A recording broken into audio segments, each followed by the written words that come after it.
So I'm here today having an interview with Mary.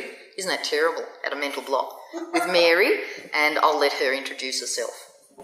Hi students, my name is Mary Henderson, near Western Wellington, which is in the Wiradjuri Nation, New South Wales. Just to give you a little bit of a background of personal history in relation to racism. Back in '94 we went to Tasmania in relation to, it was a kick-off of reconciliation across the nations, states in Australia.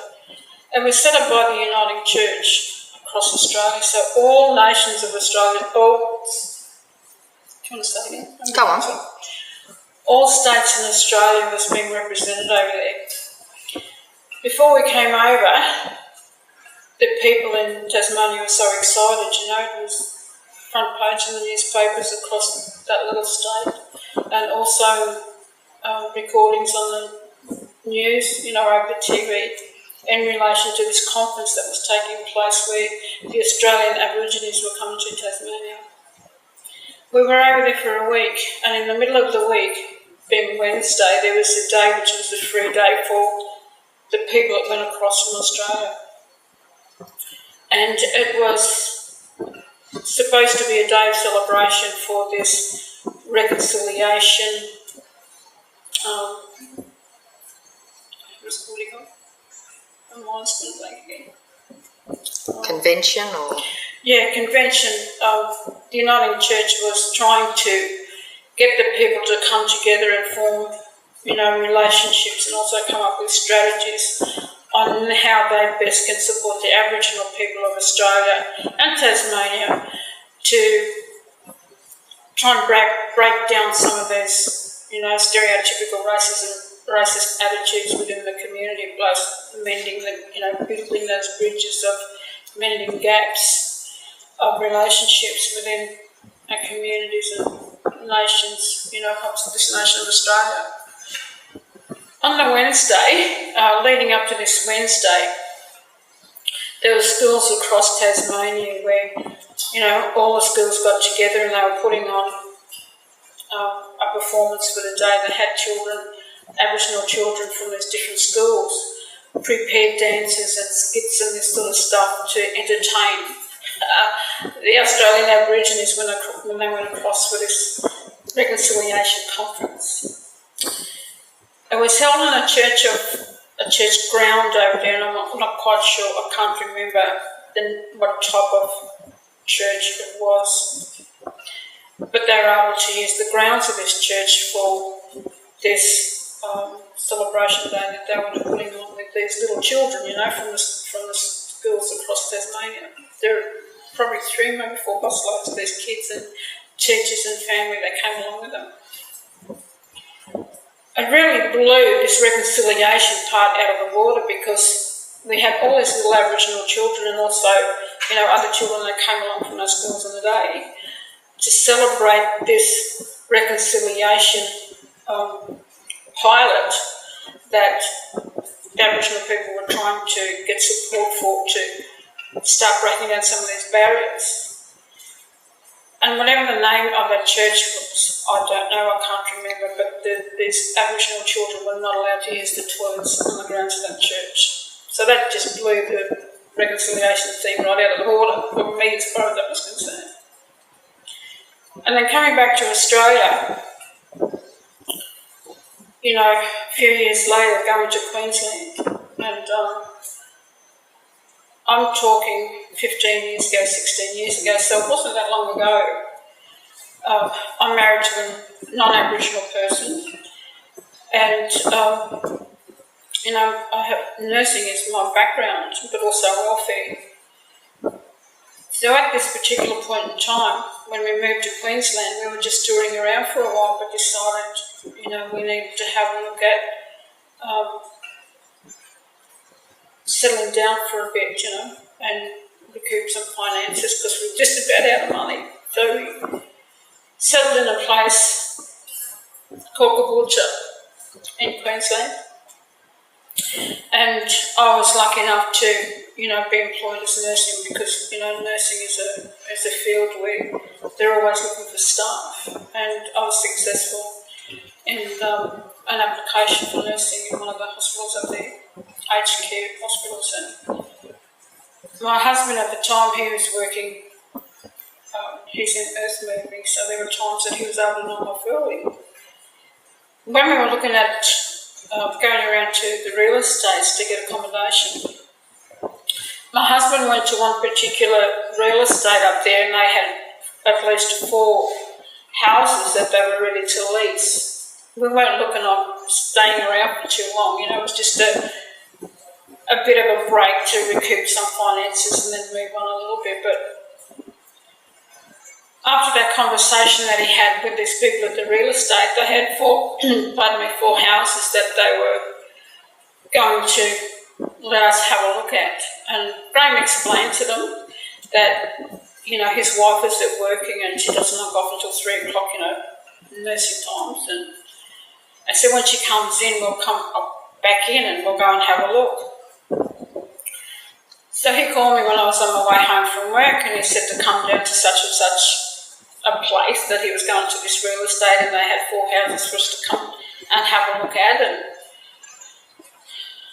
he opened the door, and as soon as he opened the door, they said, "Oh, Mr. Henderson, you're back, that's good." And as soon as I walked in the door, they said, "I'm sorry, we don't have anything available."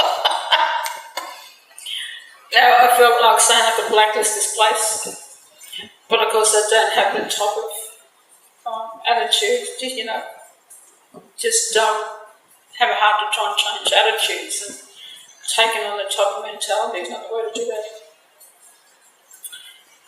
And on another strain of,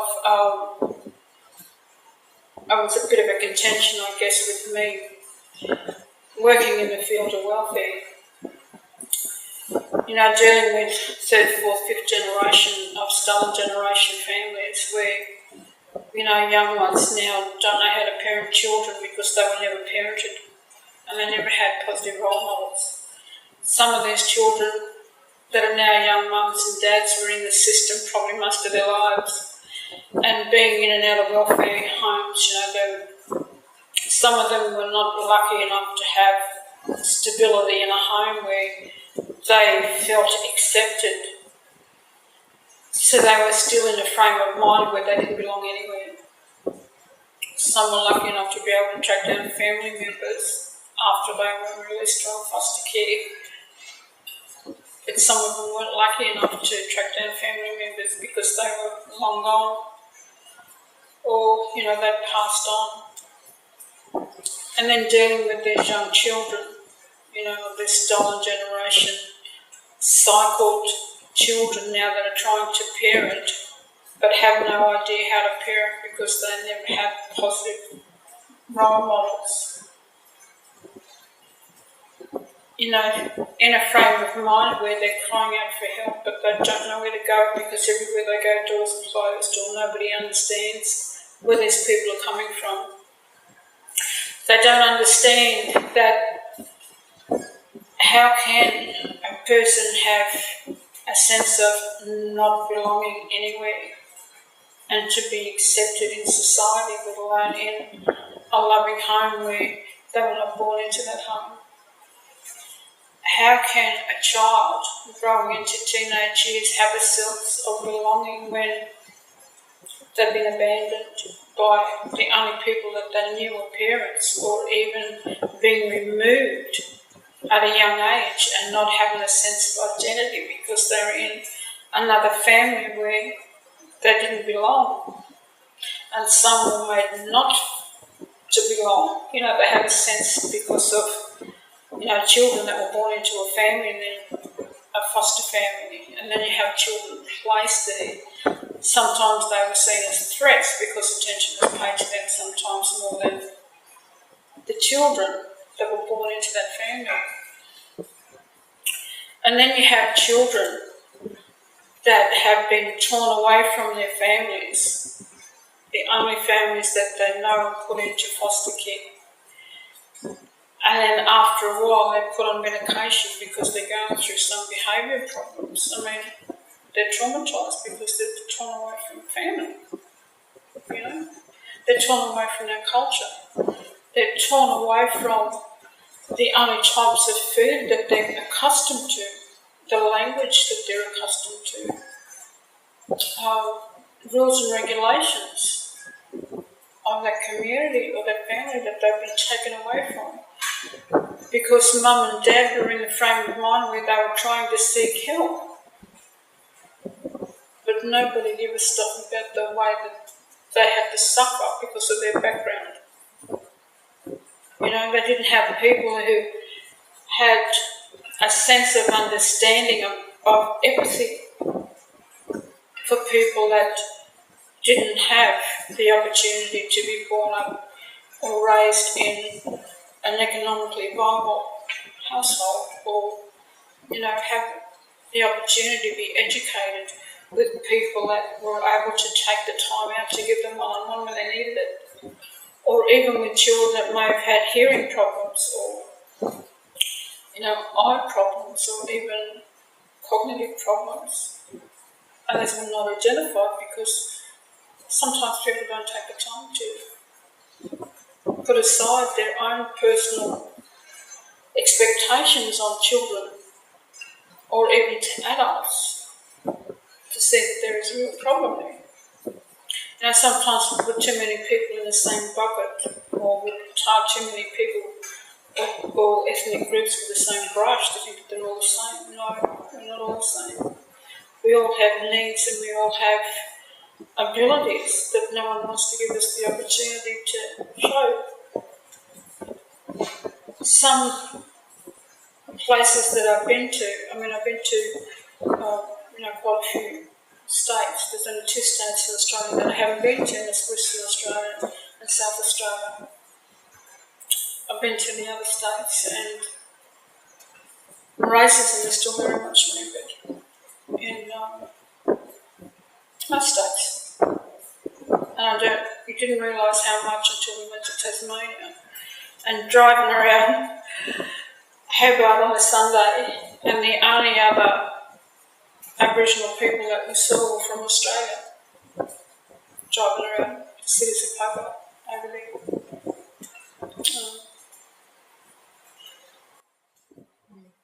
You've worked in health mainly and welfare.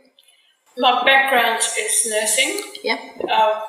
I've nursed from medical across from maternity to palliative care, and then I went into aged care nursing. Are there any examples that you can give of, in your experiences, of where cultural difference has created miscommunication, misunderstanding, and the impact that it's had on people? In one instance, in a medical ward, there were young interns coming through, and we had a young Aboriginal lady being in it and not having full understanding of medical terms that some of these interns were using, and even to medical staff. She needed to have an IV put in so that they could get antibiotics straight into her system because of the condition that she was in. And what they were trying to do is what they call a PICC line. Now, a PICC line is just a little, either on the arm or on the chest, it's just like a butterfly type thing that they put through so they can get IVs of fluid straight into one of the main veins.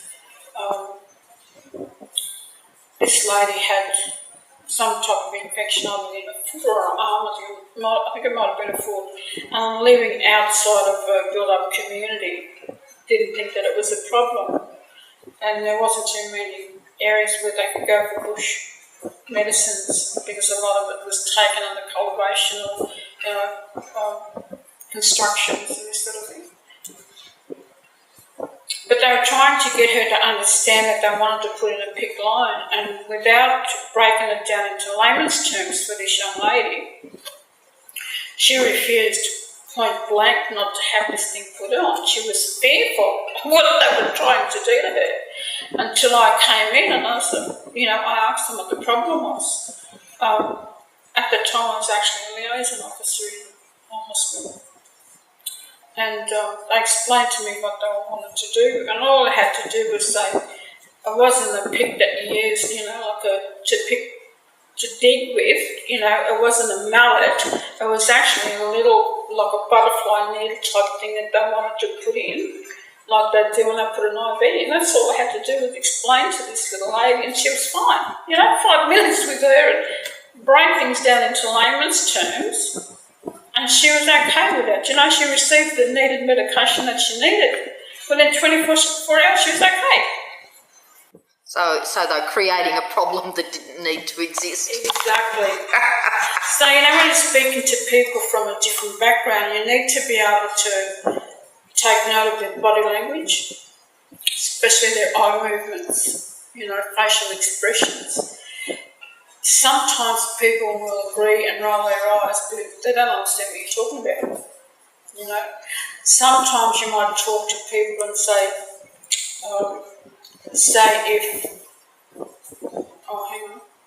if you want them to fill out a form or something, and not realising this person could be illiterate. So can you fill this out for me? And you see that person's body language, they look at you and they look at the paper. That person has no idea what's in that paper because they can't read it. Or there are words in there that are too big for them to understand. In my current position, we've had paperwork come through for Aboriginal people, and I had to go and rewrite most of it and break it right down into layman's terms for Aboriginal people to understand, because a lot of people have had the opportunity to get a proper education, get to the point where they're able to go to university.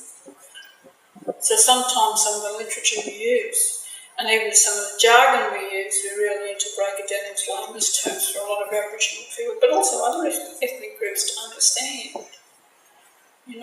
And I find that even now, I'm educated to a point where I can understand a lot of things, but because of my childhood too, and the lack of opportunities that I had as a child to get a really good education, I suppose. So what are some of the things that from your childhood that have impacted on you in your relationships with the wider community, or things that you might take for granted or that have created some miscommunication for you? Okay, some of the things that really stick in my mind is, as a child, we live in a place what we used to call the top, which is the town common now. A lot of people know of. We lived in tin shacks. We had dirt floors, we had bag lockers up at the door, there were no doors. And if you want an air conditioner on, you just open the window, open a bit of tin up to let some air through. Running water at the time was the Macquarie River, not far from where we lived, There was no taps you could walk in and turn on and have water running out of it. You had to wait for the women to go out. Mum used to pail the water from the river, with a stick across there with 2 buckets. She had to carry water up to the house, probably 500 yards. And if she wanted to do washing, that's what she had to do, But some of the women at that time, when the children were older or even at school, they would take their washing down to the river and wash on the stones, We're not talking that long ago either.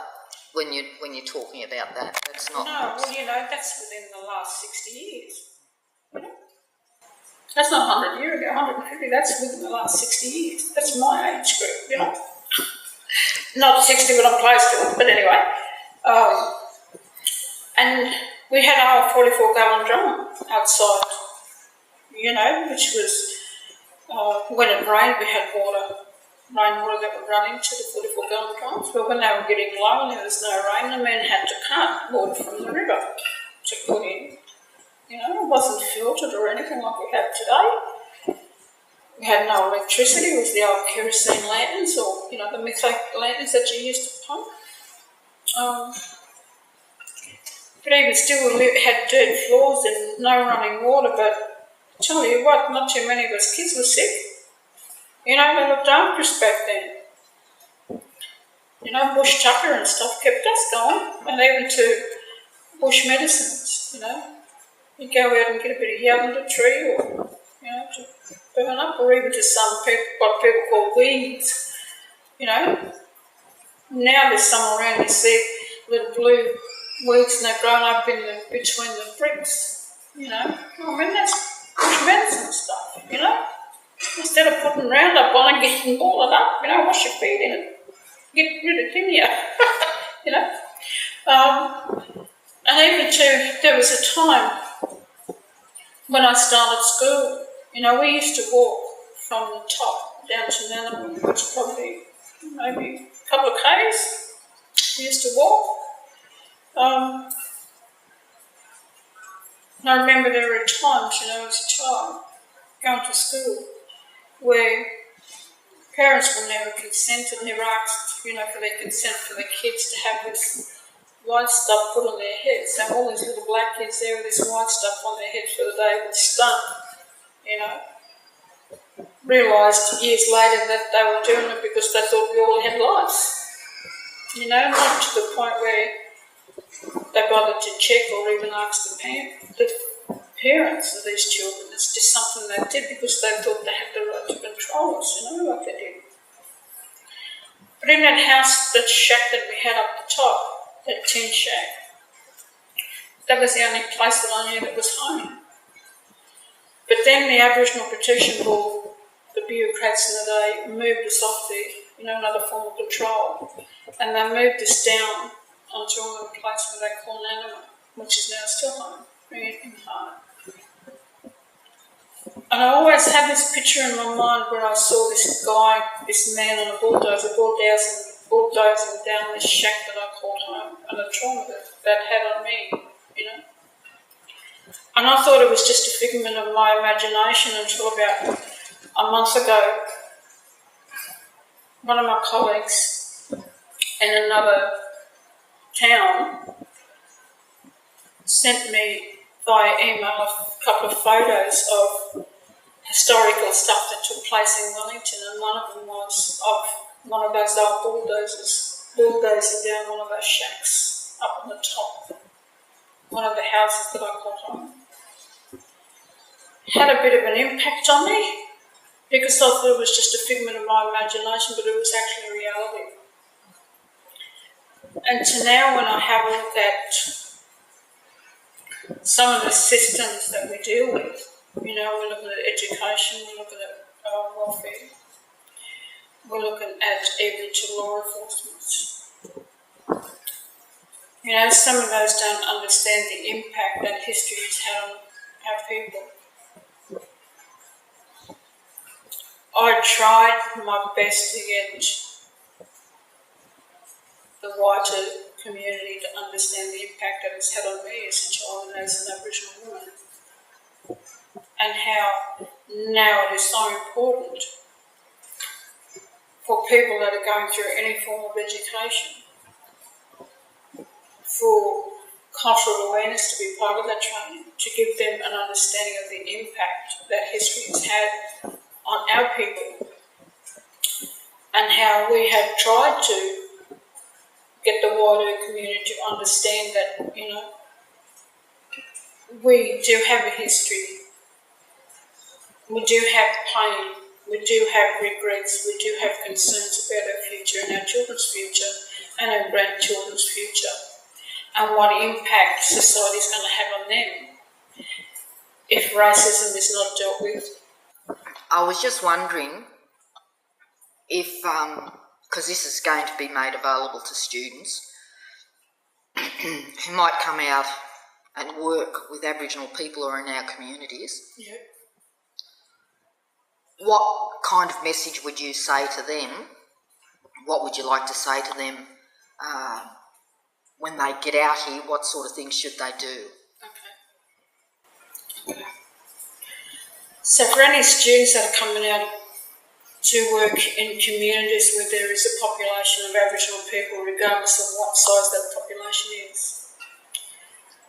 they need to look for I'd say Aboriginal Lands Councils or Aboriginal Health Services and make contact with those people, because they can direct you in the communities on who'd be the best people for you to communicate with in relation to whatever type of work that you're in or you're looking to get into in the community. If that community is lucky enough to have a liaison position at their local councils, that person pretty well knows what's going on in that community, knows most of the people that they can direct you to support you in whatever it is that you need to do. That would be number one. Number two would be don't come in thinking that you know everything about people or the community or what that society is about because you've read something in a book or you've seen something on the net or if you listen to some gossip or whatever. Don't come in with preconceptions, because preconceptions can really direct your way of communicating in a place or even the way that you act, and that can cause major problems, not only for you but from the place of employment that you're representing. Number three would be take time out to get to know some of the Aboriginal people in that community, whether it's through the place of employment or even just down the street. You're never going to be in a place where you're not going to pass any Aboriginal people in the community, regardless of where it is. The quickest way to find out whether a person is receptive or not, as you walk past, a smile. There's no need to say good day, just smile. And if that person smiles back and nods, say, hey, how you going? And that's the first impact you're going to have on that person, that you're approachable. And that's the first impact that person's going to have on you, whether they're approachable or not. That's very good advice. Thank you. Is there anything else that you want to add? Any other key examples that have maybe been pivotal for you, or that have given you a lesson that you thought was really important that you want to pass on? I think one of the most important things that I've learned is, regardless of my background, not having a very high IQ because of my childhood background and also, stuff that we've been through as a race of people.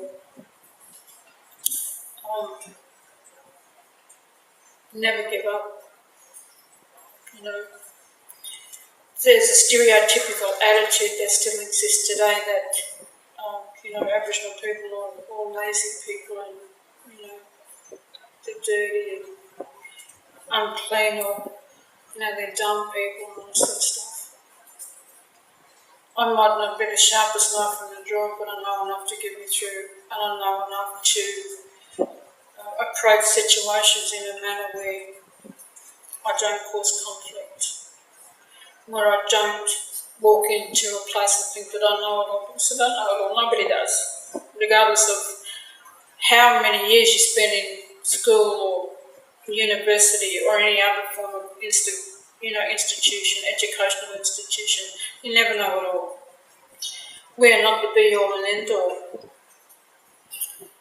Everybody has feelings regardless of how they act, and they have insight into where they would like to be, where they would like to go, and what changes they would like to see.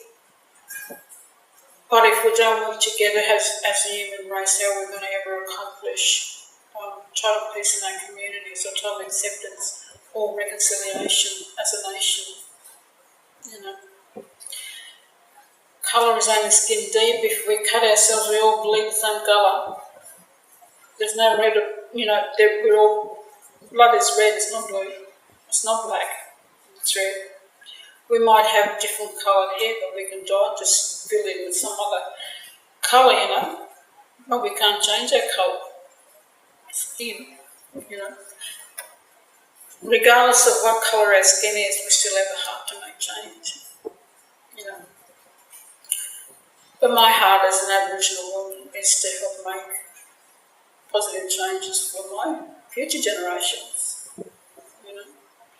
Deal with the past issues, help other people through the past issues to come to a place where reconciliation is going to be an important impact on our next generations.